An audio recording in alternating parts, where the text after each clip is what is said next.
those tornadoes come rolling through. Even in dreams they'll make you wonder what to do. The walls are shaking, the silo fell, and yet you're calm as your foundation gets beat all to hell. But still there are some times when your mind rewinds. It's a slow, hard climb on the trail where you find that I have been here once before. Not sure exactly when, not sure exactly where, and I don't know what for. But here I am again, and here we're gonna go. I wish that I knew where, but I don't have a clue. Just a little deja vu. If it'll happen, it's in the hand. Even with jokers over races, that's the plan. So you can trade them or cash them out, or wear contentment while the others are. Welcome, I'm Kevin Bulmer. This is Journeys with the No Schedule Man. We are here to celebrate and share the journeys of heart-centered entrepreneurs who have challenged themselves to act on their inspiration so that they can expand and grow. Together, we explore their triumphs, challenges, thoughts, feelings, and lessons learned. And today, we've got an incredible story for you from one of my favorite people, Brendon Culliton, the Mystic Spider-Man, the founder of Paradigm Shift Central, which is a portal for consciousness-shifting media and a global team of shifters. At ParadigmShiftCentral.com, you'll find featured inspirational content and leaders or content from leaders actively helping accelerate the shift in consciousness through creativity and compassion. Now, what exactly does that mean, and how and why might you want to get involved? Well, we'll find out with Brendon in just a moment. Want to remind you that this podcast is available both in terms of audio and video all over the place where podcasts are available. Subscribe now, Apple Podcasts, Stitcher, Google Play Music, iHeartRadio. You'll find us on all of those channels. If you prefer the video, and we've been videos since about episode 83, I think. All the previous episodes are still available on YouTube. They just stream the audio with kind of still slides. Very captivating. But the audio is great, and it's available both on YouTube and Facebook. You'll find us at No Schedule Man. Hook up with us and connect, and we'll help shift the consciousness along with Brendon as best we can.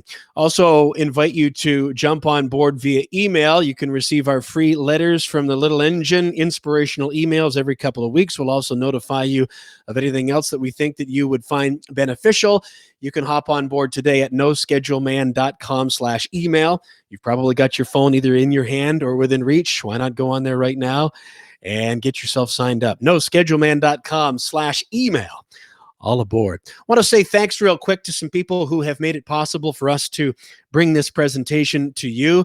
Journeys with the No Schedule Man is presented in part by Diamond and Gold Treasures, located at 4330 Colonel Talbot Road here in London, Ontario, Canada, offering some of the finest jewelry in the area, along with jewelry repair and custom design. Like and follow their Facebook page, and you'll get exclusive deals at the store. Learn more at diamondsgold.com. Mo Mondays London is the inspirational event series hosted by yours truly once a month right here in London, Ontario, Canada, at a place called the London Music Club. Think TEDx meets the Tonight Show with maybe a little bit of the Muppet Show tossed in. If you want to experience one in your city, connect with me and let me know. Either way, you can learn more at momondays.com/London. Thanks to Ryan and the team at Mulligan Realty Group from being available whenever you need them to genuinely caring about you and the service that you get.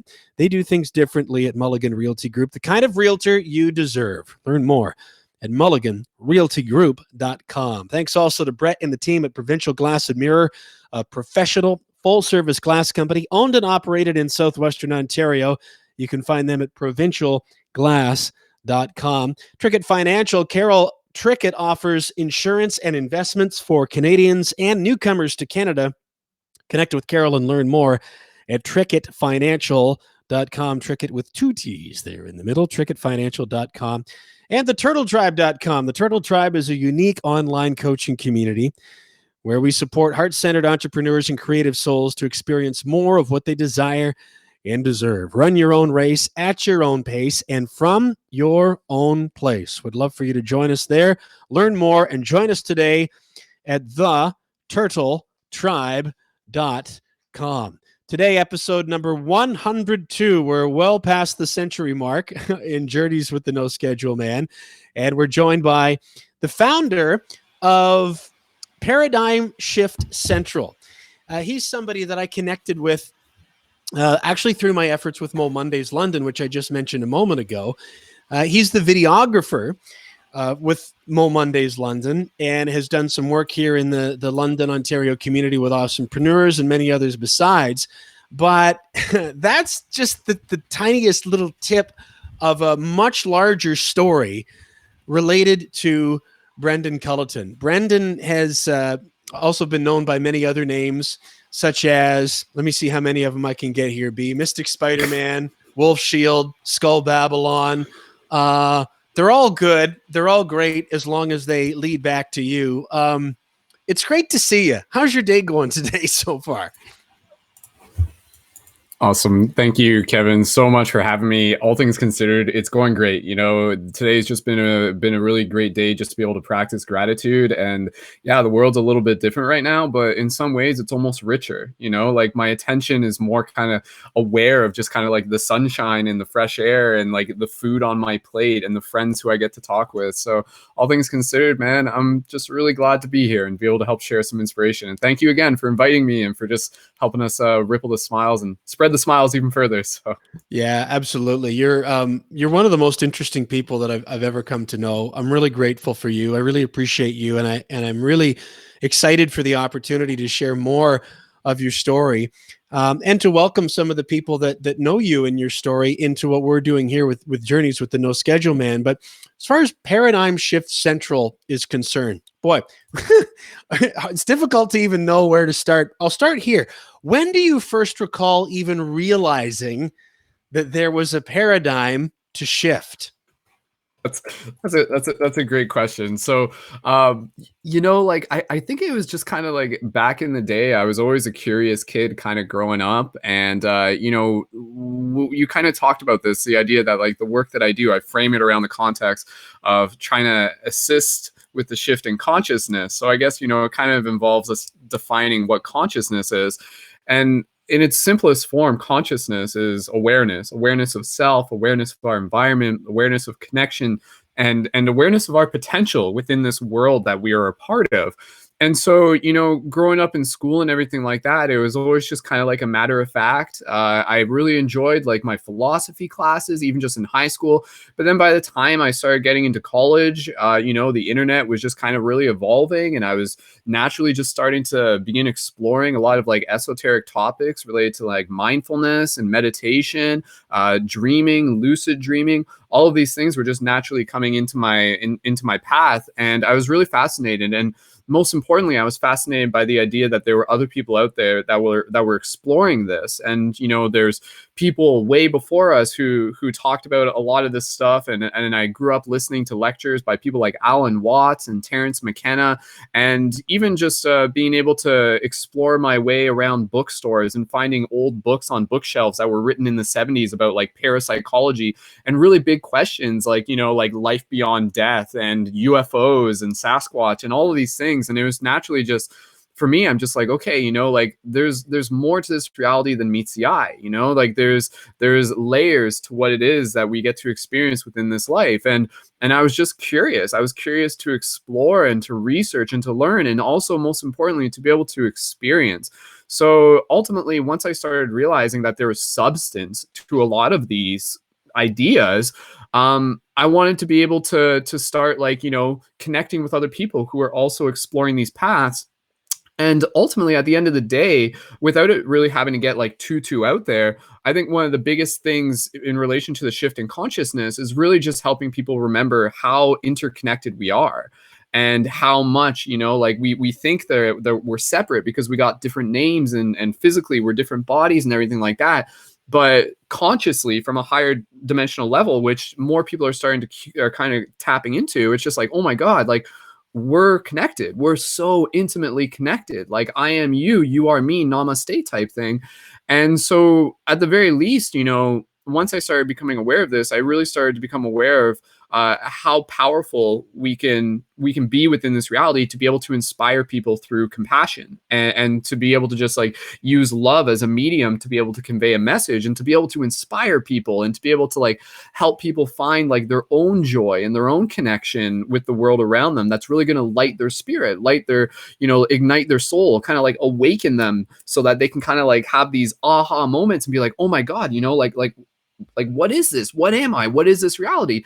So, a lot of it just came from being curious and asking questions. And then once I realized that there was layers to it, I really wanted to just be able to do what I could to be able to help make a difference, and to, just kind of like create a ripple effect that evidently has created waves all across the world. And it's not just me, it's a bigger story in itself. So I'm curious if there was ever a time for you that you now can reflect back upon, and sort of look at, I'm looking for the right vocabulary here, as sort of a pre-consciousness shifting, or a pre-aware Brendon, because you were talking about growing up with a lot of things. I'd never heard of Alan Watts until I was in my 40s and found somebody's like Twitter handle. I'm like, who's this guy? Everything that he says is incredible.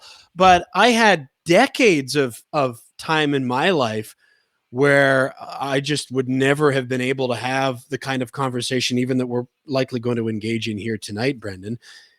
You're suggesting that you kind of grew up just curious about all of these things, but was there a period when you were very young that you would look back to say that you weren't aware? Like, was there a tipping point somewhere in there? I mean, I think the tipping point was a very gradual thing. It just kind of like slowly, just like, it's like the blossoming of a flower. It didn't just kind of like happen just like that, but like over time, it's like the pine cone just slowly expanding. But yeah, like I can think back to like when I was, probably in like grade 8, grade 9 and things like that. And even just back then, I was never really asking these questions. I think I was aware of them through pop culture and growing up with movies. And even when I was younger, I remember seeing The Matrix, and I was like, yo, like this movie like was blowing my mind. And then, I go back and watch it like 5 years later, and I'm like, oh my goodness, this is like an allegory for life. But I think there were a lot of seeds that were being planted along the way. And even growing up watching things like Star Wars, which now is like such a big part of the mythos that I resonate with, in terms of like, these guardians doing what we can to be able to help bring balance in the dance of shadow and light. But yeah, like I think it was one of those things where, as I just started finding other people and started exploring and started connecting and started researching, it gradually started opening me up. And then there were some like pivotal experiences. So yeah, I mean, I think the journey of awakening is something that we are all on, and it's going to look uniquely different for everyone.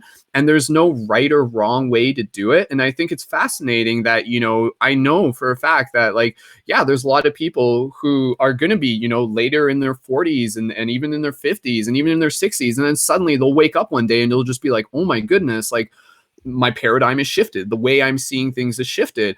And that's no fault of their own. And so again, I think it's just something that, for me, knowing that there was kind of this spark within inside each and every single one of us. And this spark is, again, call it soul, call it spirit, call it consciousness, call it awareness.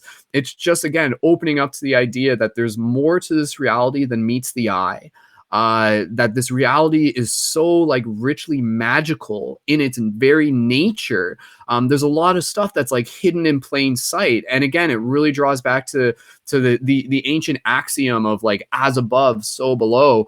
And I remember even when I was younger, like starting to like look at trees differently. Like that was one of the earlier things that I remember, where like, there was a certain point where trees, they were just trees. And then I'm like, okay, they produce oxygen, they got leaves, that's a thing. But then eventually I was like, wait a second, like, why do the trees look like the veins in my arms? And why do the veins in my arms look like rivers? And why do the rivers look like, like all of these other parts of the human anatomy? So it's like this idea of like, oh my goodness, there's these recurring patterns that exist all throughout nature. And it really kind of starts like building a bigger picture. And again, it kind of all comes back to like this unity. So yeah, I mean, I don't want to go too far off, because I mean, we've barely even scratched the surface, even just in like terms of like what paradigm shift is and what I do and everything.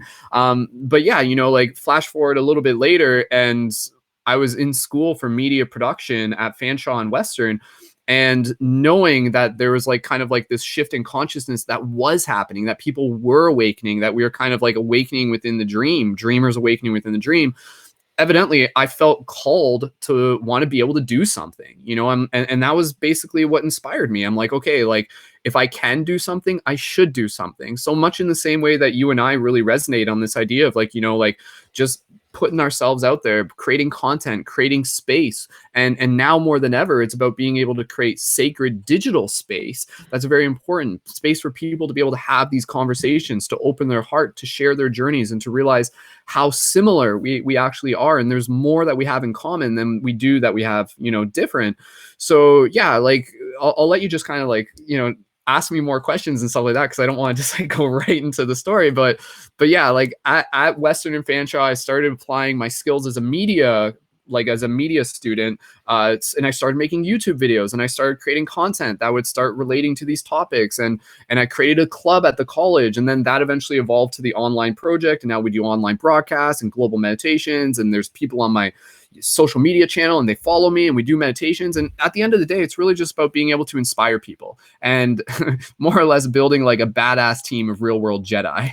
Like that's who are here to change the world with love. That's more or less, that's what we're doing. So, well, I'm still thinking you're sharing so much, which is absolutely awesome. I'm still wondering how I'm going to be able to steer us all the way back to Sasquatch, which was about 5 minutes ago. Please do. Maybe all about the Sasquatch. That's right. Well, that's maybe the have Lotus to do right there. A whole episode or two just on that. Yeah. For those who are joining us live and watching, if you've got a question for Brendon or something that you would like me to ask him or mention to him, by all means, put it into the comments. Cheryl has just reminded us about what Wayne Dyer used to say, Brendon, about how when you change the way you look at the way you look at things change. Yes. Did I don't know if I did. I can't read. Yeah. Live, but it's I'll be really direct and blunt. And who I'm kind of pointing the finger at is myself, not you. What I think I heard you say is that you started to really kind of become aware and explore all these kinds of things, connection and consciousness and upliftment as you were getting into grade 8 and going in through high school. If I had encountered somebody like you walking around in the halls of high school talking about consciousness, and I don't know if you were offering free hugs or whatever, like no, not then. That part hadn't woken up yet. But even just having those kinds of having that sort of vibe, I probably would have thought that you were an absolute kook. Now, I'm a meathead, or I was. I'm now an awakened meathead. But I sort of view my life as in a couple of different parts, and I'm in the second half of it now where I am more aware and more conscious, but things had to really break apart for me in order to get there. I'm curious about what interactions you've had, if any, with whether it's classmates or workmates or just people in general who are just quite frankly think you're weird, and how you deal with that. Yeah. I didn't really like deal so much with that in terms of like the topic that we're talking about in relation to consciousness too much, because I mean I wasn't like really like explicitly like doing things like that until it was like later in my college, and again that's when like I created a club inside Fanshawe, and that was called Paradigm Shift Fanshawe, and basically that was like creating a space where we had meetings and they were like open-minded discussion meetings, and we invited people out and we practiced talking about like, you know, all sorts of weird stuff and metaphysics and everything. And we had some guest speakers come in who had their own experience with like, you know, like Reiki practitioners and, you know, meditation leaders, past life regression, lucid dreaming and everything. And so through that, I was starting to find a lot more of the people who understood where I was coming from and were also equally interested. And so in that sense, you know, it was really just about being able to support each other. There was really only a small handful of people within my college years who were just like were like, yeah, like, okay, man, like, okay. But like, it was never really something that like I took too personally. And it was never really something that I was like, oh, like, screw that guy for like not like agreeing with what I'm interested in, because everybody's going to be interested in what they're interested in. The same way I would never make fun of them if they had something that they were passionate about. You know, I didn't really take it too personally if they didn't really express the same interest. But there was no one who ever like explicitly like came up to me and was like, dude, like, you know, like, take your Sasquatch theories and get out of town or something like that. That never happened.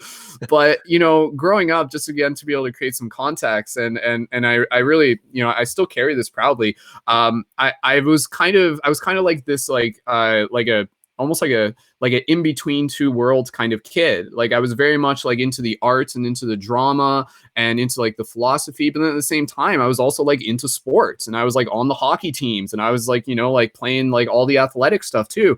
So I was very much like in both worlds, where like I was still friends with the jocks and things like that, and I got along with them.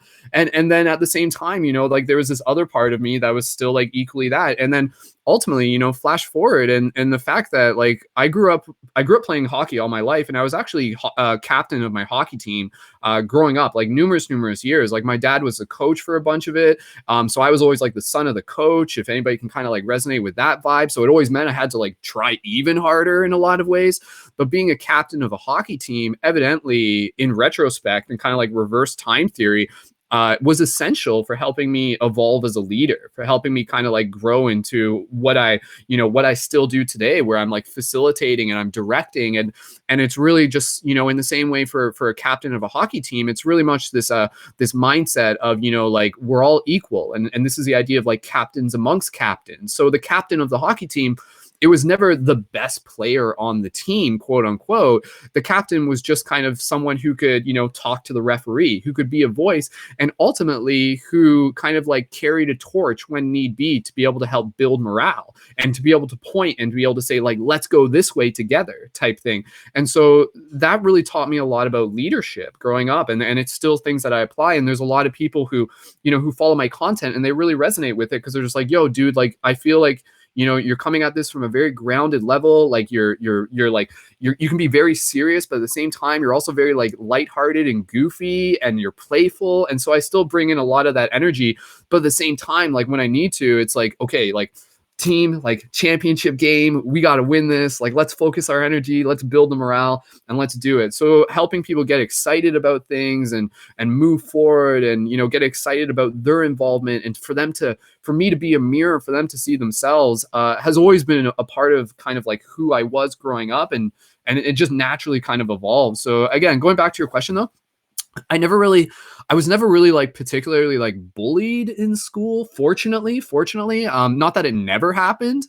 But yeah, like it all in all, you know, like I'm looking back, like everything just kind of like helped me become who I am now. And I'm sure a lot of us can kind of, you know, relate to that in our own stories. So yeah.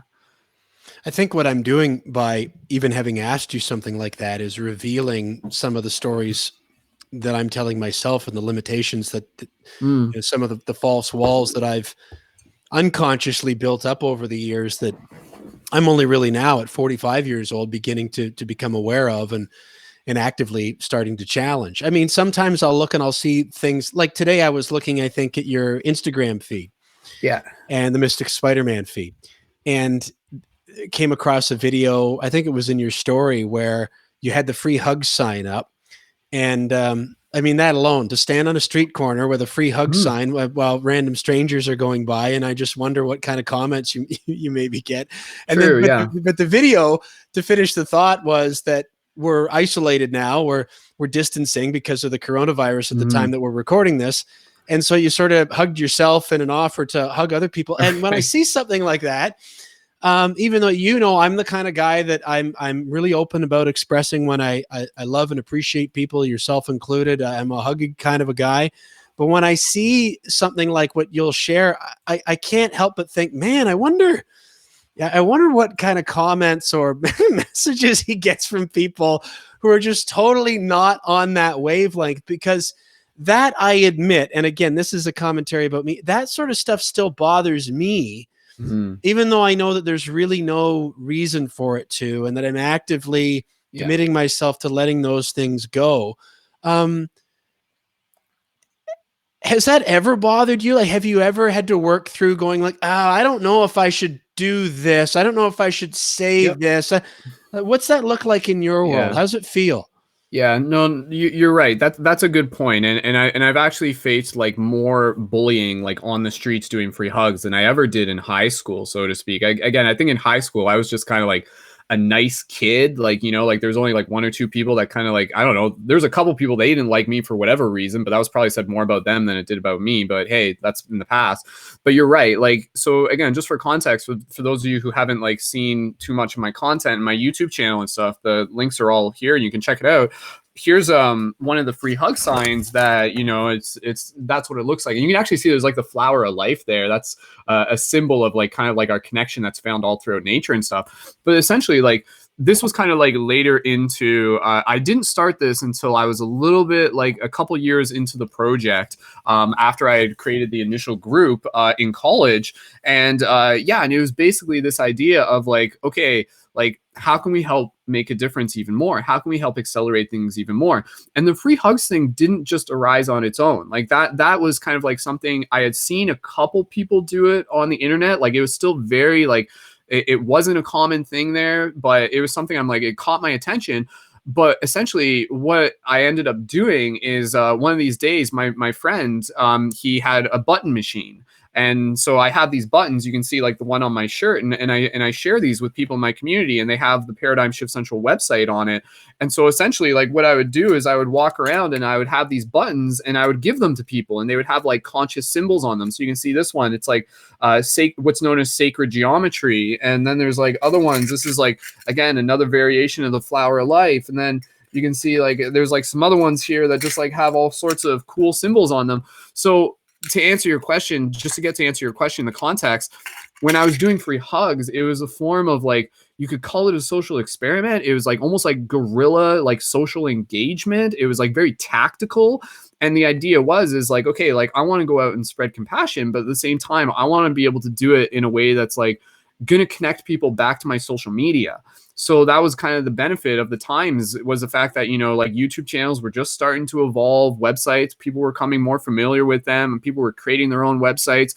So I was like, yo, like I can create like dope videos. I can put them on a website. I can give someone a button and then they get everything that I put on the website. Opposed to, the alternative would be like handing them a pamphlet or like handing them like a DVD with files on it. But this was like a holographic tool. And that really, really excited me. So the free hugs thing was something that I naturally started doing, and I would do it on campus, and then I would do it downtown. And so you're right. Like I would do it in a way where basically it would be kind of like a game, like a social experiment, and what I refer to as an act of shiftivism. So in the same way, the word activism, that's kind of like this idea of like, you're kind of doing something, you're trying to make an impact. So this was shiftivism. It was activism with the intention of shifting consciousness. And this is a term where, again, it's, as I was filming videos, I was showing people, I'm like, yo, like I can do this and you can do this too. And I want you to do this here, like have some free hug signs. I'll mail them to you. Go do this where you are, because this works. And it also tied in with this idea of synchronicity, where kind of I had this like understanding that like time is like not as linear as we perceive it. So basically, through my own experience, I knew that if I were to stand there on a street corner with the right intention, that the right people would find me at the right time. And for them, it would be incredibly meaningful. They would come up and get a hug. And then basically I would run through this regular routine where they would hug, we would hug, and it would be like a genuine, meaningful connection, because that's so, so, so important.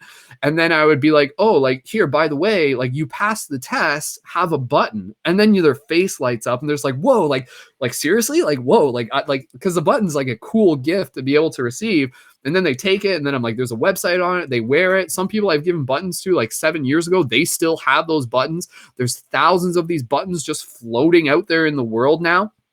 And so again, just doing that, I knew that in doing it, it was making a difference. And I was getting the feedback, and people were like really excited, really inspired. It really, gave them this like sense of hope that there are people out there changing the world. And it wasn't just me, it's the team. It's, my friends who are watching this broadcast, and they're doing it in their own ways. It's not always going to be hugs. It's just going to be the way how we, share our heart and invite others to do the same. But to go back to your question specifically, there have been times where you're right. People would walk by and they would either like mutter something under their breath, or they would explicitly just be like, that's too weird, man, like that's weird, and stuff like that. And in the same way, like, and when I did the talk at Mo Mondays, I kind of like talked about this, where basically, like, even in those moments, it's a reflection. I'm there as a mirror, and I'm there for them to sort of be aware of what they're seeing. And if they have that thought, that's more about them than it is about me. But even still, their initial reaction happens, but it still plants a seed. And then a lot of the times, I have no idea what happens, but some people, they might just see me driving by, but then like that thought stays with them. The thought that somebody's out there doing free hugs. Why? It makes them ask questions, or it makes them ask, be like, whoa, like, why do I not want a hug? And then eventually, maybe they have a conversation with themselves, and then eventually they're like, like, maybe next time, maybe I'll go up and ask them. Maybe I'll go up and ask them, what's this about? So there's going to be there's going to be people who are going to be like totally on the game and like totally like in sync with what I'm doing. They're just like, yo, I love this. This is awesome. I'm fully supported of this. Like, I understand, like they're into meditation, or maybe they're not there yet, but they're still curious. And then you're going to get people who are just naturally just like, what's this about? And they're asking questions, and that's really cool. And then you're going to be getting some people, and there's like, oh, this is stupid. But again, it's kind of one of those things where it just kind of comes with the territory. And I've done it in multiple different circumstances. And at the same time, you do, and I encourage people, if you're out there doing free hugs, do it safely. It is something where ultimately, like, it can be something where you can put yourself in a vulnerable position. So you want to be able to put yourself out there and do it safely, So like, for example, like if you're doing it late at night during the bar scene, do it with a friend or something like that. I've done it during bar scenes late at night in downtown London. I've done that plenty of times. And you're right. Every now and then there would be some people, but no one's like ever done like anything like physically, like no one's like ever like hurt me or anything like that. There'd be the odd person. They would be like, yeah, they run up for a hug, and then they'd be like, psych. And then they would keep walking. And then I would just be like, okay. Right. But again, it's one of those things where it's like, you try not to take it too personally, because you know why you're there. And that like you being there and having that courage, it's going to be meaningful. Even if there's like 50 people who might be like, you're stupid, you're stupid, you're stupid. If there's still that one person who's like, yo, this changed my day, this made my day, then you go home and you're just like, it was worth it. It was worth it, right? Because if you can change one person's world, you can change the world type thing. So yeah, I'll just kind of end it off there to draw back to your question and everything like that. So it is something where you kind of have to open your heart, but at the same time, you kind of have to have like a toughness to you. And a deep trust and a deep understanding that the right people will connect with you at the right time. And then the tactics of like where you're putting yourself in situations where like, you feel confident, you feel safe, you're doing it with friends, you're having a good time and everything like that. But yeah, again, the whole free hugs things, I do it in such a way where we haven't even specifically touched upon this, but a big thing that I advocate is the idea of people like being a real world superhero and reminding ourselves that the power of the heart is the most important power. And that is something that we all have. And this is something that, anybody can learn. Like a child understands this. And there's like, oh yeah, like hugs are powerful. Smiles are powerful. Kindness is powerful. And it literally, like metaphysically, vibrationally, it has an impact. It's contagious in that sense. It can change a vibrational field. If you're like hanging out with someone and you're having a bad day and that person's like, in an optimistic kind of like calming, understanding mood, it can help you kind of like transmute that energy. It can help you shift to their energy. So that's where, again, I've done free hugs, and there's been plenty of times where people have come up to me and they're just like, yo, like, you have no idea how much this means to me. And in some cases, sometimes it could have been the first hug they've received in like over a year, or, like it might've been something where they were just having a really bad day and they're just like, yo, this is exactly what I needed right now. So again, even in the midst of, everything that's happening in the world, I think it's really just important to remind ourselves that like we need each other, and we do need physical contact. And I'm not in a rush to go out there and do free hugs. There's the idea of going out there and holding a sign that just says free smiles or things like that. But I really look forward to the day where, like when free hugs, when I'm like legally allowed to go do free hugs again or something, who knows when or where that will be. I think that will be like kind of like a just like this like very powerful moment, and you're just gonna be like, okay, yes, like, you know, like we're here, we've made it type thing.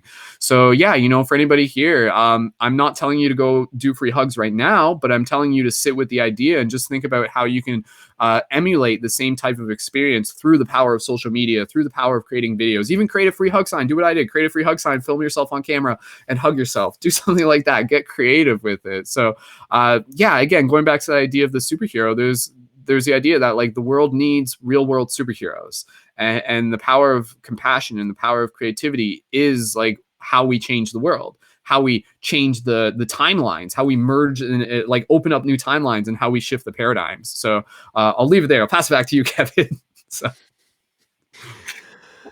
I was just getting ready to respond to a comment from Cheryl where she had said, I've tried commenting nice things to strangers. You never know. And I was just going to say, it's never a bad idea. We can't control somebody's reaction, but we can control our own and certainly our intentions. And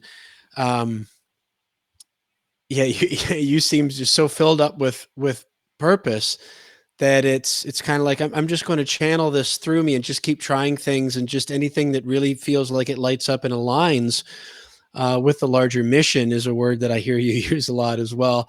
Then it fills you up, and it might just light somebody else up. Mm-hmm. I'm curious about at what point you knew you were going to have to devote yourself to this journey entirely. Mm-hmm. That's the question. The context of the question is, you know, as opposed to, I wonder if you were like me, where you went and you worked at A&W for a while, you worked at Red Lobster. Yeah, at least that's what I did when I was going through college. And then I've had a number of different paths in my career, and it took me a long time before I finally got myself onto the tracks that I feel like I was meant to run. You seem to me to be already there, and that you have been for a while. But at what point did you kind of arrive at the notion that you felt like you were going to have to devote yourself to this journey entirely? That's a great question. I'd say specifically it chronologically happened around 2000, between 2009 and 2011.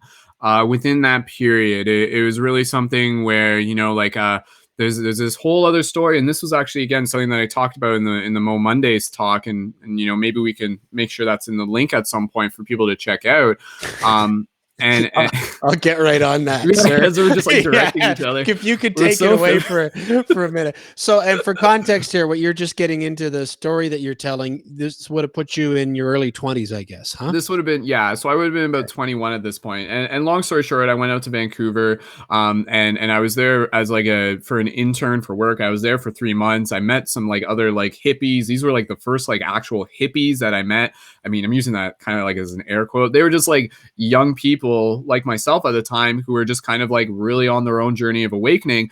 And they were kind of like the first people that I met that were like speaking the same language of me. And I was like, yo, okay, this is important. This is happening. Went through some experiences there, had some great conversations, really opened up my mind to what is out there and what this reality, like, you know, like what it's about. And the idea that there's like, you know, like what we're seeing right now is just like a filtered version of this reality.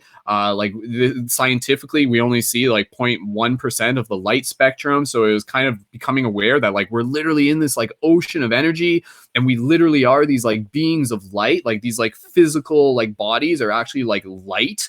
And I know that sounds crazy and everything like that, but it really just kind of at that point, it was no longer theory for me. It was like, oh my goodness, this reality is very, very magical, very, very spiritual by nature. And there's a spark inside each and every single one of us. And I just naturally felt the call where, again, you know, like kind of similar to you, like if I wasn't doing it, I wouldn't be, you know, there'd be a part of my soul that would just be like hungry for it, yearning for it. So it's been an ongoing journey of learning and trying and exploring and creating and facilitating. And over time, you know, just like through getting the feedback and then evolving. And it wasn't, that's what I mean. It wasn't probably until about 2011, 2012 that where it kind of shift from being just like a hobby to being more of like an entrepreneurial endeavor. And that's where I started getting into the sacred commerce. And I was like, okay, like here I am, I'm doing like broadcasts once a week, and I was putting out content, and I'm like, okay, like how can I get supported in this? That's when eventually, like a few years later, I created my Patreon, and I was like selling buttons and everything like that. And now again, it's at the point the business is still growing, and it is something that is like constantly evolving. But it is something where, like, yeah, in addition to like still working a couple other jobs here and there and everything like that, the majority of my time is devoted to this. And I'm so grateful again, just for like the support of the community, for my Patreon supporters who really see, like, who share the same joy and the value of what it is that I'm creating and what it is that we're working on. So yeah, like even when I was young, it was definitely something where I was like, okay, if I can do something, then I should do something. It's kind of like literally going back to the superhero axiom: with great power comes great responsibility. And for me, that power was, like my media skills. It was my leadership as a hockey captain, back in the day. It was just my devotion, my tenacity. All of these things were just like, okay, like it was really kind of the idea that, like, if I don't do it, who will? And that idea of not knowing who would do it was really unsettling for me. And so it was never really a question of should I or shouldn't I? It was always just like, I'm doing this. And at the same time, I'm kind of trusting, similar to, talks that you've shared, Kevin, where it's like, I'm trusting that just by like me following my heart, me listening to my heart, me just kind of doing what inspires me, then things will kind of open up as they go and things will unfold as they go. And that's been a big part of the journey, is really, trusting the process. And this is, a message for everybody out there. If there's something deep within your heart that's calling you, like the way I explain it is that that's actually like data from the future that's like beckoning you. So if it's in your heart, go there, because there is a path before you, even if you don't fully see it at the time, which again, kind of thinking fourth dimensionally and things like that. So fourth dimensionally, I was always devoted for this. And then like as the years unfolded, it was like, okay, like I have arrived, and here we are now. And again, I'm going to keep doing this for as long as I live and beyond. So I was worried that when you mentioned the fourth dimensionally thing, he's referencing one of the talks I gave at a recent Right. Mo Mondays London. I'm going to have to go and find that link and post that too. So, as soon as you tell me to be, I'm off and running. It's I feel like you and I have a unique relationship, and one that is a good example of how we can really discover ourselves, learn about ourselves through the reflection of each other. I'll give you an example. I view myself still, although I am years past kind of the tipping point of kind of breaking open my perspective and really going on a journey that seems to have been a lot more natural to you from a much earlier age, which is terrific. You've got a 20-year head start on me, which is great. But I still consider to be myself to be a bit of a tightly wound spaz. And I can get very intense. I still have very rigid ideas, I think, in terms of how things should be or not be. And I'm doing my best to relax those things. But we'll often work together on things. Most recently, we've been working together on some videos and things like that. And you have such an incredible gift at being able to let, and I'm not trying to be critical of myself here, I'm just using it as an example, to just sort of let the noise wash by, almost like a balloon spinning around the room, losing all its air, and waiting until it sort of blows itself out and lands on the ground, and then being able to go, okay, now what do we want to make of this? Letting the noise pass by and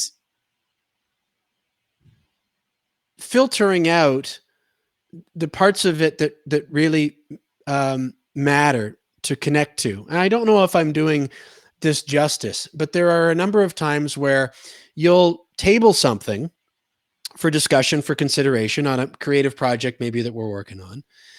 And I am starting to see now, by observing your calm and your openness, how I sort of immediately jump to, well, it has to be this way or it has to be that way. You have the ability to give it space and be okay with it either way. And if I kind of come around, I come around. And if I don't, I envision you just sort of like Okay, but let's not be burning a whole bunch of energy trying to grab the balloon that's blowing itself out of air, out of the atmosphere, and then haul it down here to where it makes sense. And so working with you and observing you is helping me layer by layer to start to build that space between the noticing and the reaction, or the noticing and the response, or the decision, or the next word, or instruction, or something like that, and to be more open. I'm curious about, that's a compliment, by the way, in a really roundabout sort of way, and a deep and sincere expression of gratitude and appreciation, because it's really helpful to me. But I'm curious about what that looks like on your side, if you even think about it, whether it relates to me or any of the population at large that you perceive being rigid, expending energy on things that ultimately it's like, okay, that's your choice, but these are the energetic pieces that really move the needle. So I'll focus on those, and I'll let the others go. How does that look like? How does that look from where you're sitting? Yeah, that's a really, really cool question. It's a really interesting thing to think about. I think, like, you know, now, especially with, again, the events of the world and everything like that happening, it's really important for us to be like responsible with where we're putting our energy. And you kind of said it, the idea of like, what are we doing to move the needle forward? And so it's okay, to be informed, or to like invest energy like on a few things at once, but evidently we have to kind of like take the time to kind of like shift from just kind of trying to maybe juggle too many things at once, to just be able to like bring it back to like a calmness and a center and a place where we can just open up to a little bit more clarity. And then again, similar to what you say, it's not always something where we like need to know like 50 steps ahead, because ultimately we're only going to take one step at a time. But I think what I've found over the years as a creator, is that we have this ability to actually get good at listening to our heart. And within our heart, there's this wisdom, and this wisdom literally is like data coming from the future. And this is like kind of a theory that I have, that, if you ever talk about the chakras, there's like different chakra points throughout the body. And my understanding is that like these chakras are literally like energetic portals that you can't see physically, but you can feel them, you can experience them. And they literally receive information from the future. And so if you get good at listening to your heart, that's like one of the chakras where like inspiration comes through.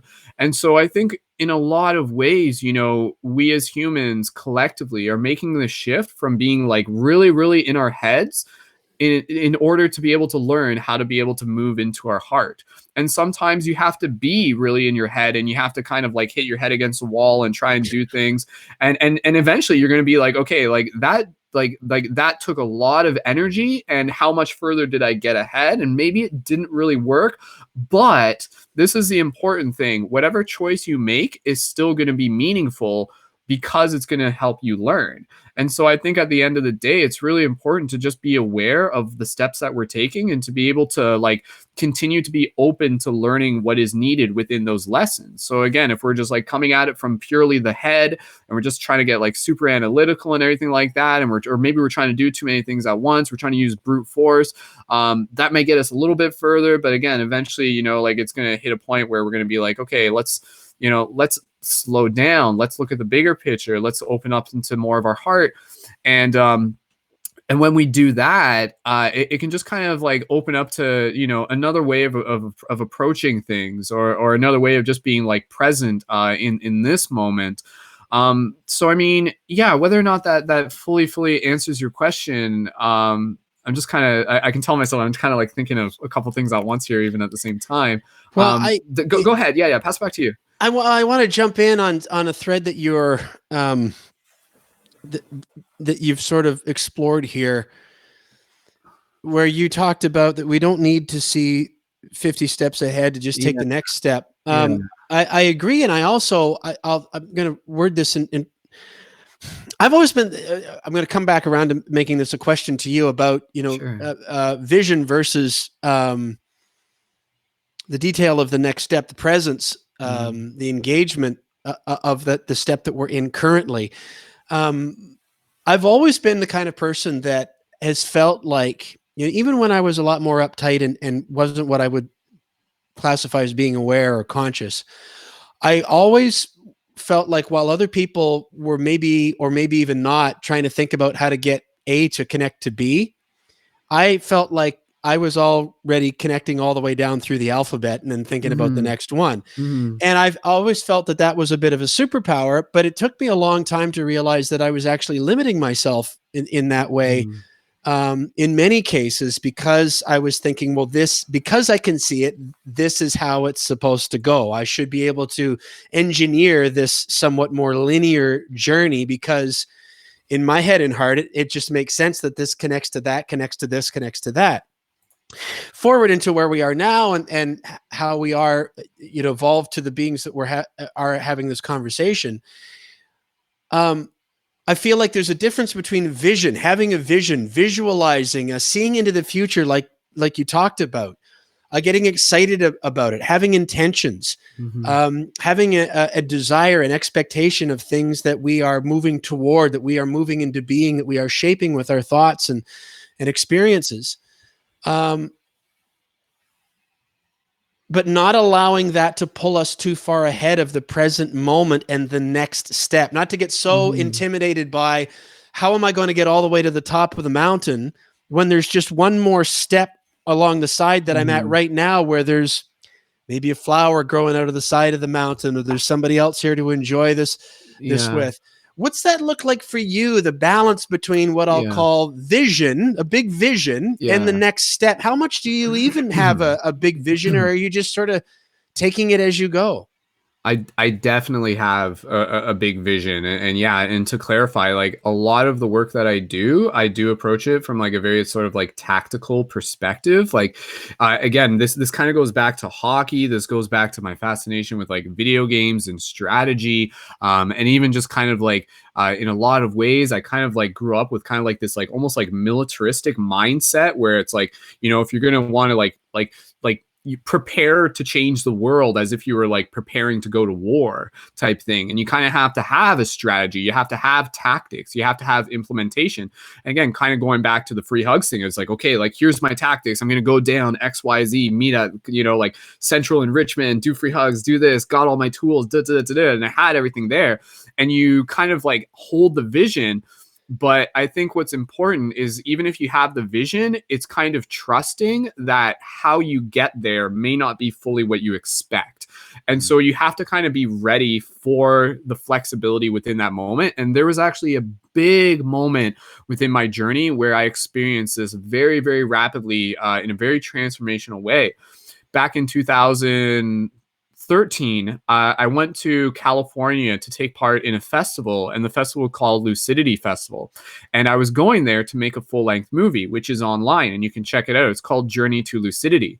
And when I went there, I had this like idea where like I showed up and I had these like scenes written out, and like had like this whole kind of structure and everything like that.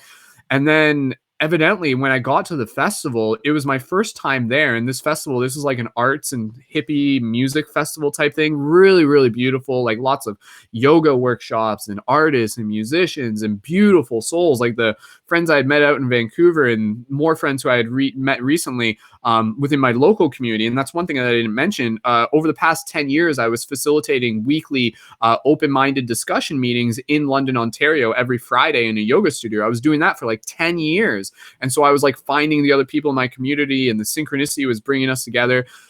So anyways, that's just one thing. But when I was at this festival, I went through this radical lesson where basically I kind of had this vision of like, okay, here's what it's going to be. Like, this was my attitude. Like, here's like the list of the scenes. And then I got there, and just like the dynamics of the festival and the fact that it was my first time there was so like overwhelming. And it got to the point where like I like broke down, and I was like, this is not working. Like, the plan that I thought that I needed to do is not working right now. And then it took me a while where I was like, okay, like, what do I need to do right now? Like, okay, like I'm just gonna do what I can. So let's just like take the camera and just kind of let synchronicity guide me, let my heart guide me. And then from there, opposed to trying to like do the original plan that I thought was supposed to be the plan, I just kind of like allowed myself to switch into this philosophy that I referred to, that I kind of adapted at the time, referred to as radical non-worriness.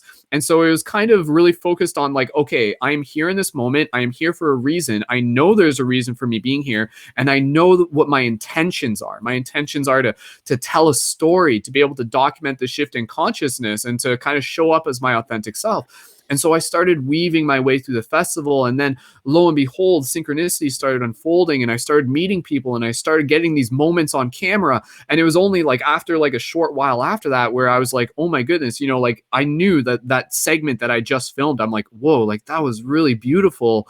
And even in that moment, the universe was kind of reassuring me that it was like, hey, like there's another plan at play.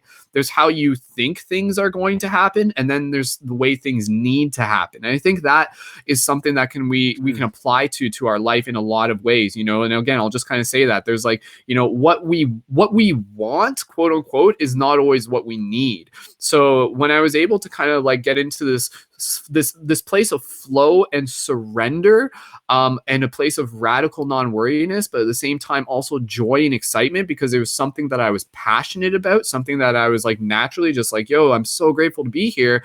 And then eventually things started unfolding, and then like flash forward and the festival was over, and I'm like, oh my God, like I think I just filmed something incredibly beautiful.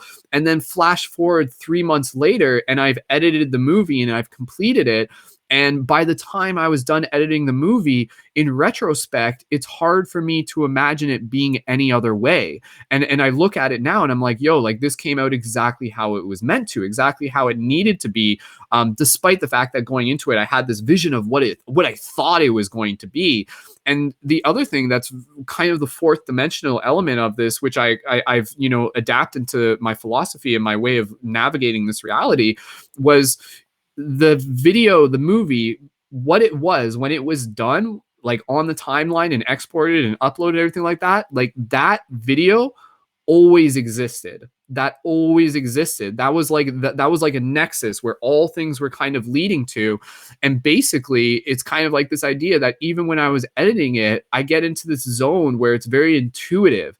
And it's like, okay, it's kind of like, here are all these pieces, and video editing is such a like a metaphysical spiritual thing, because it's like all of these pieces of the puzzle, especially when you're doing a full-length movie and you got like 30 hours of footage, and you're kind of intuitively like, okay, here's the parts that I know are in order, here's the parts that I'm kind of picking out, and then you start adding music to it, and then the music starts synchronizing to it. And again, I know you kind of have a familiarity with this, and if you're ever like editing something and then suddenly the music kind of syncs up perfectly and you're just like, and you're watching it and you start crying, and you're just like, holy crap, like this is beautiful. But you're almost editing it and you're almost observing it almost from a third person perspective. It's like you're watching it get built before you, but here you are kind of like this conduit that's just kind of clicking buttons, but you're kind of like intuitively showing up. It's like you almost become an instrument for like the universe to be able to do what it needs to do through us, yet you yourself are that, like you're conscious of it too. So it's like, because at any point you have the free will to just be like, I quit, I walk away. And that is like what's interesting, is that we have the free will to just be like, throw our hands up and be like, screw this, I'm done. But if we choose to keep showing up, then the universe can keep working with us. And so again, it was this really beautiful thing where as I was editing together this movie, you know, by the time it was done, it was just this beautiful thing where it was like, okay, like this is how it was supposed to be. This is how it came to be. So I can kind of apply that to a lot of my work. And again, so just as we pass it back to you, a lot of it I feel is kind of like having this deep trust, knowing metaphysical, higher dimensional perspective that the things we're visioning, the data that's in our heart, that exists. And then it's up to us to kind of move forward with clarity in our intention. And then also the ability to have flexibility and to flow with how the path may change in a moment's notice, without trying to like resist it. Because I think it's when we kind of like find that like resistance, that's when we get stuck. So it's like, I think, you know, as a warrior, like it's like we want to be like the bamboo, which is like incredibly flexible type thing. So flexibility and radical non-worriness has been a big part of my philosophy over the years. And in the same way it applied to that movie, it applied to all the videos I make. When I go out and I film a rally, when I do free hugs, I go home and I'm like, all right, got my footage. Let's like kind of see what this is going to turn into. And the last thing I'll just say, just kind of practicalize it. Michelangelo, or I think it was Michelangelo, he would even say, you know, if he had like a slab of marble, he would look at it and he would be like, I can see the statue inside of that. And then he would like, you know, like do his carvings and stuff like that. And the statue would like reveal itself. So it's like he already knew that it was there. And then it's like almost like this reverse time thing where we're just kind of like moving the pieces so that it can come into form. So does that make sense what I said there? And is that relative? It does to me. I want to ask you to share with us the name of the movie again. You already did. I did not write it down. Yeah. So the movie is Journey to Lucidity, and Okay. it's on YouTube. It's on my YouTube channel. And so if you literally just go to YouTube and type in Journey to Lucidity, it will show up. And you can find that on Paradigm Shift Central. So that there's 2 movies. Journey to Lucidity 1 and 2 are online. Number 3 is still in post-production. It's been in post-production since 2015. Unfortunately, it's one of those things where it's like you start editing it and then other stuff builds up. And so that movie's like 50% done, but I have to get back to it. And then there's still number 4 and 5, which I have not even started editing. And those were filmed back in 2015 and 16, which is crazy because I'm like, are those even going to get done? Like, what's happening with that footage? One of the things... like, this is ridiculous, but like one of the things with my journey, unfortunately, and I think this just comes as a side effect of like what this reality is and everything like that. Like, there's been a lot of stuff that I've filmed that never made it onto YouTube. Not yet, at least, not yet. But at the same time, I really like to acknowledge that, like, you know, who we are as creators right now, we're also like time wizards. And so I could literally like edit something that I filmed 3 years ago or even finished 3 years ago, and I could re-upload that to Instagram today and represent it, and it would still be relative today. And if no one's seen it, then it's like still brand new. So I love the idea that, you know, through filmmaking and video editing and media and everything like that, we're like folding time on itself. It's very much like this idea of like the, you know, like the Akashic records, which is a term that I don't expect everybody to be familiar with, but you can kind of like access data in a non-linear way and represent it to, again, the audience and the medium. So yeah. So yeah. We've been at this for about an hour and we haven't yet really even dived into paradigmshiftcentral.com. And unless you've got to go to the washroom or there's Chinese takeout at the door or something, I'm happy to hang out for a while. I suspect we should give another however long, less than a half hour. And I haven't been able to get back around to the Sasquatch again. And I'm seeing many more episodes between us and maybe a whole separate podcast. I don't know. It's like, I feel like the grumpy old man of the two of us. It's like we're sort of half Kermit and half the 2 old guys from the balcony and the Muppets, which is probably well before your time. You mentioned Star Wars earlier, and I'm like, hey, I'm old enough that I was at, like, I saw the original one at the theater, and I was old enough that I can actually remember it. But all of the themes, it's appropriate that I think that we would look at now, Paradigm Shift Central, and I'll refer people to paradigmshiftcentral.com where they can become leading members, which we'll talk about here as we go forward, and see the contribution of others and see what kinds of contributions they would also be welcome to make. Because I think there's an alchemy of when we think about that, of everything that you've shared so far about things revealing themselves as you go, looking at what is needed as opposed to the way that we think that things are supposed to go, looking for the synchronicities. And when I, from the outside in, look at something like paradigmshiftcentral.com, I'm guessing that you've had to kind of piece by piece and move, kind of bamboo it, where it's purposeful but very flexible at the same time over a period of a lot of years. There are a lot of moving parts and pieces, and unless I miss my guess, I'm thinking you've had to be purposeful but flexible. What's it been like to steer it and move it forward while also allowing it to be what it is destined to become? Right, right. So again, like Paradigm Shift Central is more than a website. And I say that in the sense that like Paradigm Shift Central is the community and it's the people and it's the interactions. The website itself is really in a sense like the digital archive. It's the nexus. It's the playground that we use. One of many digital spaces that kind of like all come into a single point. So Paradigm Shift Central and again, if people get a chance, go check it out for yourself. What you can see here is that it's like this digital archive of media from a variety of media creators that we've helped feature, that we, like publish content through the website, friends of mine, other creators, people who are listening to this broadcast. And again, in the same way that like I was growing up and back in, 2010, 2011, here I was creating YouTube videos and creating content. And I'm like, okay, like I want to be able to encourage other people to do this too. So let's create a website where we can start like creating a platform for us to be able to share our voice from. And so the website that it is today, like this is like the third iteration of the website for anybody who's like familiar with website design and everything like that. It's basically like I've literally like rebuilt the website 3 times. It's kind of like the Matrix. It like goes through iterations. You kind of refine it as you go. And it's always, and right now it's pretty good. I'll refine it in the future as need be. But it's actually, what's really cool is that I've kind of set it up right now where it's almost like a breathing, living entity where I can like kind of feed content into it. And there's like new content kind of appearing as we go. And even if people aren't checking it regularly, theoretically, I want to create something where if somebody's checking in the future, it would serve as an archive for how the shift in consciousness unfolded. They could like look at this and they could scroll all the way back to like 2010 and they could see some of the videos and kind of see the story and see just, the content. Nowadays, there's so much content being produced that I can't just like, try and put all of it through there. I just feature a little bit of, different creators here and there. And our leading members are people in the community who we help feature as well. But again, beyond just like the videos on the website, a big part of the project has been our regular online broadcasts.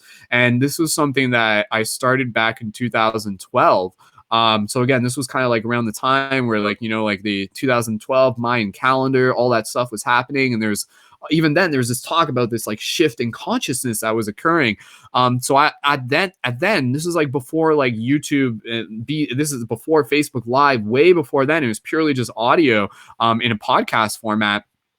And even then it was just about being able to practice having conversation, inviting people on to be able to share what they were passionate about, featuring, different creators, being able to like have guided meditations, being able to just like, have discussions that people don't get a chance to talk about, educating people, inspiring people, creating calls to action. Again, at the time, a big part of the project in the earlier days was like me, like really encouraging people to create physical paradigm shift communities where they were. So like we were having ours in Paradigm Shift London, which again started as a single club in Fanshawe.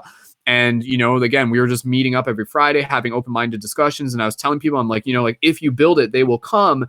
Like you can facilitate one of these where you are too. And in around 2014, give or take, it was at kind of its peak where there was like over like 50 paradigm shift communities across the world. So it was like this like straight up like global revolution that was taking place. That shifted over the years only more so as a result of the fact that Facebook kind of changed its structure, and the Facebook pages that we were really dependent on kind of they kind of lost their utility in the same way. So a lot of people, it was hard to keep in contact with them. But if you were to literally just like look up on Facebook like paradigm shift and just write a search, you'll see there's like still like a bunch of all of these different locations and pages, but a lot of them have been ghosted. They're not being used anymore. But even still, the people that were involved with them, the seeds were planted, they went on to other things, they're still doing their own things. So a big part of the project, and it's been a big learning curve. Like facilitating online community is one of the hardest things I have ever been a part of, just because there can be so many moving pieces and you're trying to keep track of everything and you're always trying to find new ways to manage and facilitate and to get the messages across.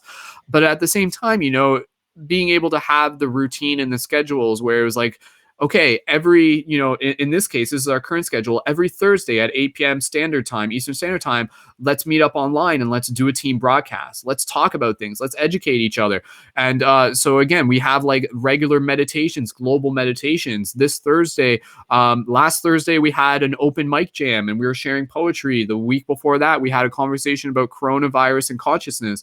This Thursday, we have a broadcast that we refer to as Dream Class, which we've done plenty of times. And we basically practice talking about dreaming and lucid dreaming and dream practices and dream stories. So we're not just like there just to shoot the shift. That's part of it, but we're also there to like inspire and encourage and to also move the story forward and to document the story as well, to give people a platform to say like, hey, this is what I'm doing to help assist with the shift in consciousness where I am. This is what I'm creating. And so it gives a place for friends of mine, people in the community who are doing awesome things to just be able to practice getting on camera, practice communicating, for other people in the community to be able to connect with their work, for them to be supported, and again, for us to kind of weave this bigger narrative of this team of shifters, of this team of light guardians is a term that I use, of this team of superheroes kind of coming together and helping change the world. And then from the audience perspective, for someone who's just kind of, finding the project for the first time, or they're connecting to my Instagram, they see that and they're just like, yo, this is really cool. And this is something that is incredibly needed within community. And we're seeing that, this is, I find it fascinating with where we are right now because, I've spent the last 10 years familiarizing myself with creating sacred digital space and doing live broadcasts. And now here we are in this moment in our society, and it's like more relevant than ever. And suddenly so many people are doing it, and it's so exciting. And so here I am with like my own little like piece of, my own little sliver of the internet with the people who resonate with what I'm doing. And again, we're just kind of like having fun. We're inspiring each other. Monday to Friday, we're doing morning meditations. I really focus on just kind of like bringing, again, that mix of like joyfulness and playfulness and laughter and everything like that, but also like a real call to action, a seriousness, reminding people of kind of like what is needed right now and the importance of them, for them to take care of themselves and to be in their own heart and to be beacons of inspiration and to be there for friends and family and to, again, use the power of their heart to share kindness and to, acts of compassion, little things that make a big difference. So that's kind of the story. And it's one of those things where, even with where we are now, like, I don't know what the future is entirely. Like, I know what I'm going to keep doing, and it's just kind of allowing the story to unfold. But I know that what we are doing is inspiring people, and inspiring people is one of the most important things that we can do. And it's why I appreciate so much of what you do, Kevin, and why I think we get along so well, because we're doing very much the same thing. We're giving a place for people to share their stories, to share their passions, to share their voice, to share their heart, and other people are tuning into this, and it's inspiring them to do the same, and it's a ripple effect and everything like that. So yeah, again, the Paradigm Shift Central community, I'm super, super grateful. I'm super grateful for everybody, for the audience, for my friends who tune into this, who support me in all the ways that they do. And it's kind of one of those things where it's like, let's just take it one day at a time. Let's show up. Let's create routine. Let's do meditations. Let's create intention. Let's share content. Let's, be there for one another. And at this point, like there's so much going on that, and I think a lot of us are feeling this, like the future is now uncertain, but at the same time, that uncertainty like kind of forces us to be present in the moment. So without having to try to lose ourselves in the thoughts of the future, let's just focus on doing what we can right here and right now. And even if what we can do here right now is simply being there for one another digitally, being in this sacred digital space, supporting each other, listening and inspiring one another. And if we do that, if we listen to our hearts and doing that, like the bigger story unfolds, the movie gets created, even if we don't fully know exactly what the end product is going to be. So, yeah. I would probably argue the future was uncertain or is uncertain regardless. It's, but it's just looking a lot different than, again, at the time that we're having this discussion, somebody may find this years from now, to your point that you were mentioning earlier about the magic of this kind of content and its lifespan, that somebody may come across it in the time that we're working through right now has long since been resolved. And here now is an incredible opportunity to shift the consciousness. And I think that the contrast of the current coronavirus situation worldwide gives you, just as anything, two sides to the coin. There's the one that is in front of us every day is obvious, that's unpleasant and uncomfortable. And but then that when you know what you don't want, you also get a better idea of what you Yeah. do. So Yeah. here now Yeah. is an opportunity. I'd like to invite you to talk a little bit about how and why people might look to become leading members within the Paradigm Shift Central community, because I know that there are many different levels to that. And if I could just ask you to maybe speak to that a little bit, and I'm actually going to put the link up as you do that. But I guess we'll maybe start by that. I'll ask you, how would you classify, or how would you Mhm. describe what a leading member is? What does that mean? For sure. So I mentioned earlier that I have a Patreon, and Patreon, for those of you who aren't familiar, is a really, really cool social media platform where artists can create a profile, and then they can invite community members to be able to support them with monthly micro contributions or contributions of any level, and that's supporting them in doing this as their job, as their passion, creating content, and then through the Patreon, people can offer like special perks, special exclusive content. And so for the Patreon that I've created, which again, you can see on the link here, patreon.com/Brendon Culliton, basically within that, people can support in a few different ways. They can literally just support financially and just be like, yo, I love what you do, you already provide so much value, keep doing it. Because a lot of the stuff that I do for the community is like just put out there for free, because again, I want the message to get out there, I want the content to be available.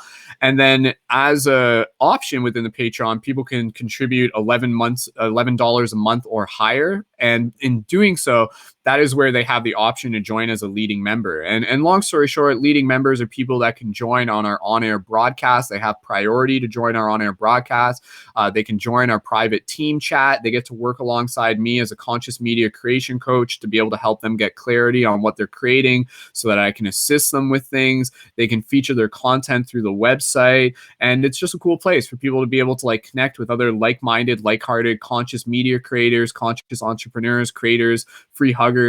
And so, yeah, the big part of the project has been about building the team. And so the leading members are, again, just members of the team who are helping get their content featured and contributing at that level or higher. And they also get discounts on items such as the free hugs and the shift buttons. So, yeah, I mean, more or less, that's really all there is to explain. But in a simple way of putting it, I see everybody who's involved with the community as a member. And that's kind of why I use the term leading member. It's not like you like have to be a leading member in order to be a part of the team. If people are just tuning into the broadcast and they're tuning into my, they're following me on Instagram, like they're still a part of the team. They're still a part of the community. And then there's the option to become a leading member. So yeah, that's basically all there is to it, to the leading members. And shout out to all the leading members who are listening to this right now. You guys are awesome. You talked about when I mentioned about vision versus just being present with whatever the current step is that we're on, and then the next immediate step, and allowing that to unfold. But along the lines of the vision, what are some of the things that are percolating that are not so far out there as to be unreachable? They're close enough that they're kind of tantalizing you, that you'd really like to try or experience, or maybe take to another level of expansion that you haven't quite yet. What comes to mind? There's always been the desire to really help facilitate some like big global meditations. Like I've done a lot of global meditations over the years. Some of them have been like quite substantial, like hundreds of people tuned in. It's been very interesting because like some people, they create content, and for one reason or another, like their accounts just go super viral and they blow up and everything like that.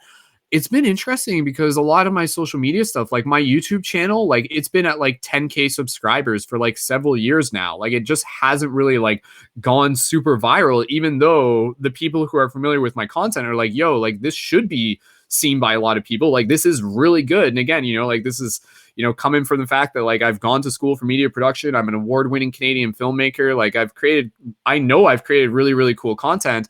But then at the same time, it's like, the meditations that we're doing, there's still people tuning in afterwards. It's hard for me to really get a full scope on the numbers. But on average, you know, like when we do it live, like at the most, you might have maybe like 30, 40 people tuned in, and that's across YouTube, Instagram, and Facebook. But right now, like it's really interesting. It's really exciting because as I'm continuing to do what I do, it seems that more people, like literally just within the past month, as a result of things shifting and friends like just kind of putting the word out there, and super grateful for everybody who just, you know, word of mouth lets people know about what I'm doing, connects them to my Instagram, all those things. It seems that there's a lot more people who are starting to come across my work for the first time, and they're like, yo, like this guy is like a badass and I want to pay attention to what he's doing. And this is really cool. So I feel like, you know, I've been kind of preparing for the idea of being able to like be in front of a larger and larger and larger audience. Given the fact that like in a lot of ways, like when I do live broadcasts, I kind of have this mindset where it's like, even right now, you know, like I would show up with the same energy if there was 1,000 people, even if there was 10 people, you know? So it's like, it's kind of like always kind of putting out that vibrational frequency. And then as you do that, you kind of like attract it, you kind of like manifest it in that sense. So there's the meditations that we're doing every morning, Monday to Friday. And those are the Waking Up with Wolf meditations. And those are starting to get more popular. More people are starting to tune into those. And again, they're enjoying them just probably because it's something, it's probably like, you know, a different flavor than the other content that's out there. And that's the thing with all of the members in the community is I really honor the fact that everybody's kind of got their own flavor, their own style, their own authentic self. And it's never anything where it's a competition. And so in doing that, just by me being my authentic self, it's starting to get really interesting where a lot of people are like, yo, here's this guy like doing free hugs, you know, Mystic Spider-Man stuff, which we haven't specifically even talked about during this broadcast, where it's like me doing free hugs as Mystic Spider-Man. And again, that superhero archetype, literally not just as an idea, but like as an actual physical manifestation and an embodiment. And so people are kind of seeing this energy and this story that I carry, where again, it's like, here he is, like this like real world superhero using the power of his heart. And he's kind of like a Jedi, and he's a light guardian, and he's a badass, but he's funny and he's cute and he's like playful, but he's serious. And that's just me being me. And so as it kind of like moves forward and I just keep doing what I'm doing, I'm anticipating without expecting that more people are going to start tuning into broadcasts. And then there's some upcoming broadcasts that are happening, you know, full moon broadcasts. There's some big meditations that a lot of people are talking about on April 4th. There's some friends that I have who you know, like they're featuring me on their channels, and they've got access to a bunch of people. So I think one of these days, you know, it's just a matter of time until I'm going to be like facilitating some global meditations with like thousands of people tuned in, and I'll be ready for it because I've spent the last number of years doing all of this practice leading up to it. And again, it's kind of one of those things where I tell people, it's like, you know, like everything that we've been doing has been preparing us for where we are now. And right now, like what we are doing, you know, you yourself, all of us, helping one another, sending out our message, broadcasting a signal of hope, raising the morale of the team, like in hockey, right? You know, the morale is such a valuable thing. And that's where it comes down to, you know, authentic leadership and having that, like, you know, nurturing the self so you can show up for others.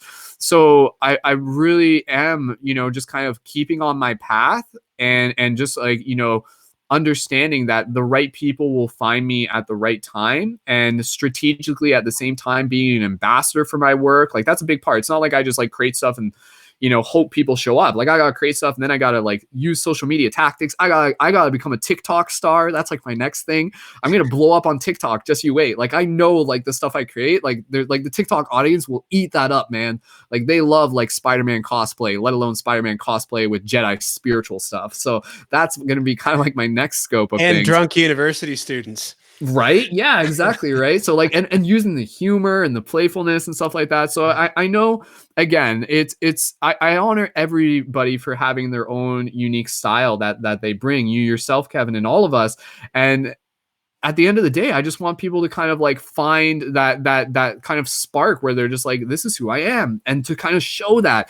And then in doing that, we become permissionaries. You know, we help other people to be like, yo, like maybe I'm going to do a live broadcast. Maybe I'm going to create a video, you know, sharing my heart song sort of thing. So yeah, I'm really looking forward to the idea that, you know, with the global meditations we do, I know the past ones that we've done have like really like been meaningful for people. Like I take pride, this is funny. I take pride in creating content that like has made people cry. Like literally, like in good ways. And that's like something that comes from a practice where again, you know, I can kind of like drop them into this space. And right now I'm kind of talking really fast, but like there's another side where I can kind of like just like drop into this like really meditative Zen, like like just like slow cadence and really just speaking with a different tonation. And it's like, and with the meditation stories I do, a lot of them I've done, they're almost like first person stories, and we take them through a story, and you like meet characters, you like meet Merlin, and you like talk to like, you know, like Mother Gaia and all this really, really cool stuff. And so I'm just kind of like, you know, all that in the past is just kind of like leading me up to the point where I foresee in the future, like, yeah, like, Brendon, what are you going to do when you're on a stage and someone says lead a meditation with 100,000 people tuned in? Will you be ready for that? And my answer will be yes, because I'm here now. See, I've got a theory on stuff like that. I think, Brendon, with to your point about going on the journey and being ready, and everything that we're experiencing equipping us to be ready for that next thing. That, as you don't need me to tell you, that especially in the online space and YouTube influencers and whatever kind of media that you want, as you know, I deal a lot in the sales and marketing and media space and more traditional marketing with businesses, and I get really weary really quickly of the niche thing, of the find one thing going inch wide and a mile deep, and then like someone would argue to me, okay, so you market, you help small businesses with their marketing. Okay, well, what you should do, because you used to work in the radio broadcasting, is you should niche down to where you only work with radio sales representatives, and you'll be that guy. And my argument about that is that you can probably get to a result more quickly when you niche down to that level of specificity, but you're sacrificing a much broader expanse horizon. The ceiling's nowhere near as large as it is to where the reverse of that, or the other side of that, are guys like you and I, who are just allowing ourselves to let this unfold, to realize that we are all interconnected, and that it doesn't matter if what you do for a living or what the color of your skin is, but that if you're human, there are certain universal truths that are going to resonate with you. And you don't drill down to the specifics, but you allow yourself to express from the heart and allow it to unfold in its own time, and allow the laws of nature and the law of the farm and universal laws and all of those things to take place. That, I think, not to argue for my limitations, but my experience has been it's tougher to get going. It takes time. It's like you mentioned the bamboo tree earlier. Well, isn't that the one that for 3 or 5 years nothing happens? Right. Yeah. Yeah. But then once that sucker shoots up to the sky, so I'll be interested to see, because my journey kind of parallels yours. It just hasn't been as long with what I've been doing, for instance, with this podcast and other things like that. But from the feedback that I get from my speaking, from Mo Mondays London, from my online community, your observations about how challenging that can be to lead community online really resonate with me. From the podcast, the quality of the feedback that guys like us get doesn't seem to line up with the audience and the monetization that we think should be there. And now here we are making up the rules. But there's that feeling, that pull of synchronicity, that aliveness of purpose, that tugging of the next wave, the next thing, the next expansion, that tells me anyway, Kevin, there's no sense dwelling in the minutia of the moment when you can't even conceive of what awaits. So you need to allow yourself to just continue to expand and to try and to grow. Does that resonate at all with you? Because I feel like we're on similar paths in our own way, that, you know, as Abraham would say, getting ready to be ready, that if somebody had thrown you in front of 100,000 people 3 or 4 years ago, you wouldn't have been as ready for it as you will be as you would be now or you will be in a Mhm. few years time. Mhm. Yeah, yeah. Yeah, I think again, you know, like it's you're right. Like kind of going back to the niche thing. I think that's actually been like a bit of the struggle with part of what I've done is that my niche has always been kind of broad. You know, like Yeah. my niche is like to help shift consciousness any way I can, right? Yeah. And so that Yep. can be like all sorts of different videos. And I know there's a lot of YouTubers and they'll just kind of make like the same video over and over and over and over again and their channel blows up. And Yeah. then here I am. Here's like a free hugs video. Here's a full length movie. Here's a meditation. Here's a funny video. Here's a video of my dog. You know, and it's just kind of like this mix of thing. And so learning how to be able to like brand ourselves and to be able to like, you know, just understand that like we are our own brand is something that's incredibly valuable. And again, it's one of those things where it's like being able to position yourself and understanding that like the right people will find you while also being an ambassador for your work at the same time. So yeah, I'm not 100% sure if I mean I'm just trying to with everything you said there and everything like that.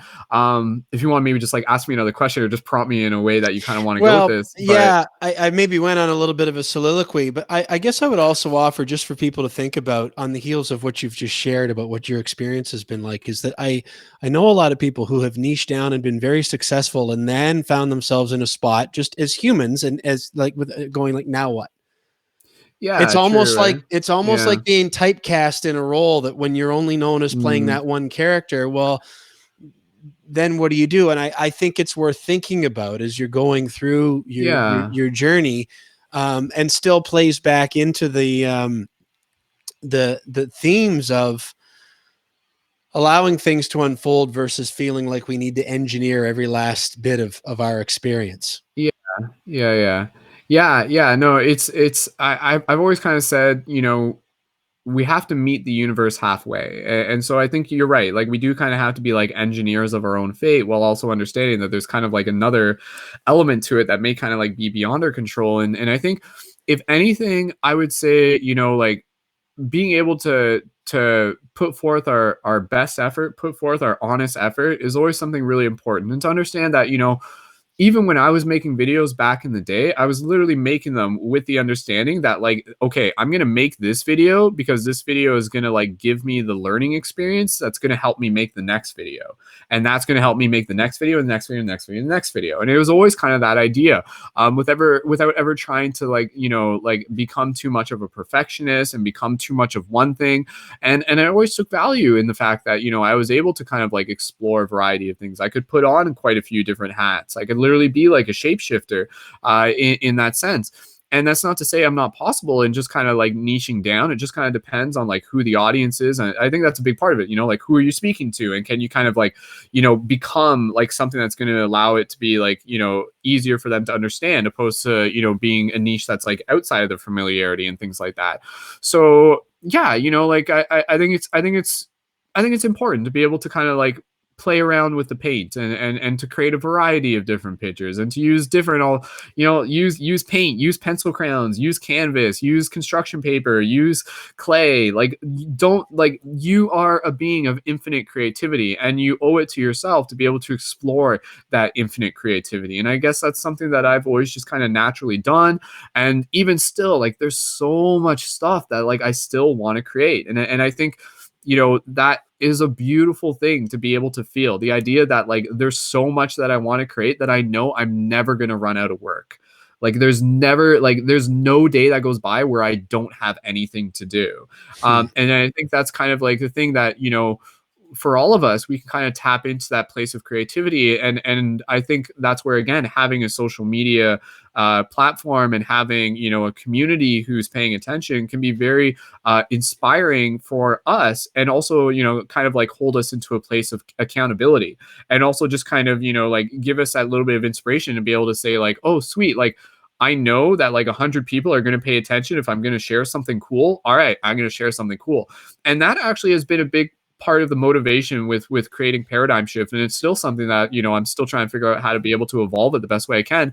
But in addition to like me being, you know, like a well-known YouTuber and things like that, a big part of my mission has been to be able to find the people who may have a smaller audience and to be able to help give them a shared platform to be able to, you know, inspire them to be able to be like, yo, like, you know, like, okay, welcome to Paradigm Shift Central. My name's Brendon. You've already subscribed to my channel. And now let's pay attention to little Joey's video who just started and he's only got 10 subscribers, but his content's super awesome. And 100 people see little Joey's video and they start commenting on it. And they're like, yo, little Joey, you're awesome, dude. Keep going.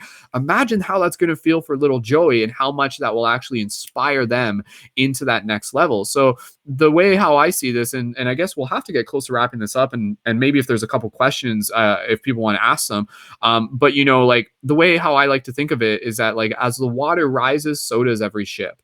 And so even for me, as much as there is some sort of parallel reality where if I didn't spend all my time doing live broadcasts and managing the team, if I just focused on creating like particular niche YouTube videos, maybe I would have like 1 million subscribers, maybe. And at the same time, you know, like it's just understanding that like it really comes down to, sorry, I kind of tripped over my own thoughts there. But there's something very particular. Quick, Kevin, jump in. There's something particular I was going to say. Talk something. I got to remember what I was going to say. I'm just going to hide over here. I don't want to start a thought because as soon as I do, you're going to find the one that you were tripping over. No, that's what I'm looking for. I was talking about something. Don't you love it when that happens? It happens to me too. I was just going to add in that.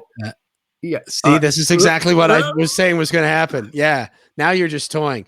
I've got this little button that I can press here where I can mute him, and I can even make him disappear just like you this. go first. See? Watch this. I could just there. See, he's gone. Just like just shove him out. Nope, this way. I shove him. But I'm going to bring him back. Hang on.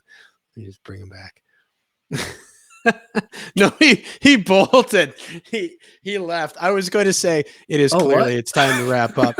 Clearly what I was going to suggest was, I mean, ultimately, however it looks for each of us as individuals and as the collective, the goal is to be happy.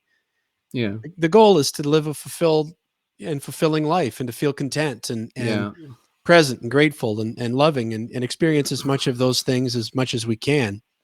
And so do your thing, right? If that's to niche down, do your thing. And if it's to do a lot of different things, then do that, because if you're happy in the doing it, what is there that missing? Yeah, do what makes your heart sing. Yeah, do what makes your heart sing. I like that saying. Yeah. So if it's singing, keep singing, and then what will be. I got to say, Brendon, I'm so grateful that we have connected. I feel like even though we've been pals for a little while now, and we've been working together on Mo Mondays London for a little over a year, I feel like we have only just barely begun to really investigate what the possibilities are.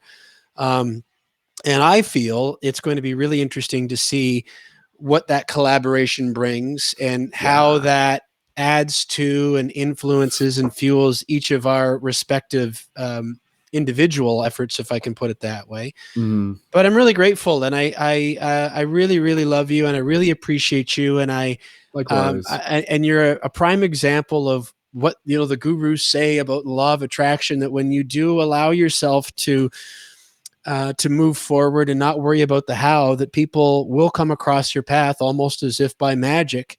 And I consider you to be one of them, and that's a real joy. That really gets me singing, and to be able to have conversations like this. It's I think even forward to a point you made, I don't know, an hour and a half ago about of how this kind of content that we're creating. Imagine our parents or our parents' parents doing something like this that we could look back upon, and this will outlive both of us, and that my kids and my grandkids one day will kind of be able to get a sense of how their dad or their granddad or their great granddad was searching around and trying to do his best, and to have people to share that with and learn from and to be encouraged by and to encourage, I think is a really wonderful thing. And I want to thank you for that. And thank you for being here with me tonight. Likewise. And I remembered exactly what I was going to say, and I'll finish it here because this is an important thought. Again, it was going back to the idea of as the water rises, so does every ship. And for me, a big motivator in everything that I've always done has always been about the community, has always been about being able to help others where I can. And like way back, like even when I first started the project, you know, like it was always like, what can I do to help others? How can I create space? How can I do something that's going to not only accelerate their growth, but accelerate our growth? And so again, you know, if I'm in this place where, you know, I've got a little bit of an audience, I've got this project going under my belt, I've got this game, this community, this project that I can invite people to and say like, yo, let's play together and let's grow together. Like, how can I use my privilege to be able to help support others? And so for me, like, that's a big thing. And you know, for those of you who are familiar with like astrology and stuff like that, I'm born within the zodiac, within the astrology sign of Cancer, and Cancer is like we're traditionally like very community oriented, and I exhibit, like, that's just me being me. Like, I exhibit it to a T, in the sense that, like, yeah, like, I'm going to keep doing what I'm doing, not just because, hey, I want to get more popular, but because I want to be successful in helping others. And that's always the big thing, is that, you know, there's a big difference between popularity and success. And even though I may not be the most popular, like, yeah, I'm popular. There's a bunch of people online who know me, but I am incredibly successful because of the relationships that I've been fortunate to be able to build over the years with the people who connect and reach out and share their messages and tell me how grateful they are. And I get to know them and everything like that. And just being able to support each other and inspire one another. And again, it's kind of one of those things where it's like, if I can, you know, spark something within them, and then they kind of like exhibit their authentic self and they start singing their heart song, they're going to inspire other people. And that's the mathematical equation of the ripple effect. And that's, again, you know, like where the paradigms continue to shift. I know that like the work that I do has had an impact that is far beyond my scope. There are people who have been impacted by my work, and I may never hear their comments. I may never know how it made their day. And it goes the same for both of us, you know, and I think that's something that sometimes we need to remind ourselves, because sometimes, you know, there may not be like a bunch of new messages in our inbox from people telling us how much they love our work and everything like that. But I think at the end of the day, we just kind of have to be able to deeply know and trust that by us simply showing up as our authentic self, the work is being done. And it may not always be seen, but it is being done. So again, you know, I just thank everybody who has tuned into my work. And for those of you who are tuning into listening to this conversation and perhaps, you know, connecting with my work for the first time, to thank you for like taking whatever inspiration I can share that you can receive, and then to continue to share it forward. And again, be that through creating your art, be that through acts of kindness, be that through taking care of yourself, be that through, you know, starting to like learn how to practice mindfulness and meditation. And, you know, we're all here to just be able to walk each other home, and we're all here to level up together. And we're all a bunch of badass superheroes here to help change the world and shift the paradigms. And that's the story that's unfolding before us. So that's a great way to leave it. Let's call it a podcast. Perfect. And thank you again so much. I look forward to our Thank you as well, Kevin. adventures, and hope that people will reach out to you, become leading members, and be a part of the community. Thanks for being who you are, B. Love you. Thank you. Yes, by all means, anybody watching this, please feel free to message me. And thank you again, Kevin. Super There grateful. go. So go team. Absolutely. ParadigmShiftCentral.com is where you will find Brendon. This has been episode number 102. We're up over the century mark, where the kids are growing up here on Journeys with the No Schedule Man. Although I suppose the idea of growing up is relative. But please do reach out to Brendon and learn more about what he's doing. And by all means, get involved and contribute. I think that you'll find that it's going to be a really rewarding addition to your life. Just a reminder that you can find all of the episodes of Journeys with the No Schedule Man on our website at noscheduleman.com. While you're there, why not jump on board via email and get our Letters from the Little Engine inspirational email right into your inbox every couple of weeks. And we'll also let you know of anything else that we think that you might want to know about, including upcoming or past episodes of this podcast. You can also subscribe via audio or video. All of the audio of all 102 broadcasts are available for free on demand anytime on Apple Podcasts, Stitcher, Google Play Music, iHeartRadio, as well as providers like Libsyn, which sends it out to probably a whole bunch of places that I don't even know about. You can find the videos at YouTube or on Facebook, and our handle at each of those places is at No Schedule Man. And of course, you can find it all at noscheduleman.com. I want to say a quick thanks again to Diamond and Gold Treasures, Trickett Financial, Mo Mondays London, Provincial Glass and Mirror, Mulligan Realty Group, and theturtletribe.com for their support of Journeys with the No Schedule Man. Most of all, I want to thank you. And on behalf of Brendon Culliton, my name is Kevin Bulmer. We look forward to seeing you next time. Take care.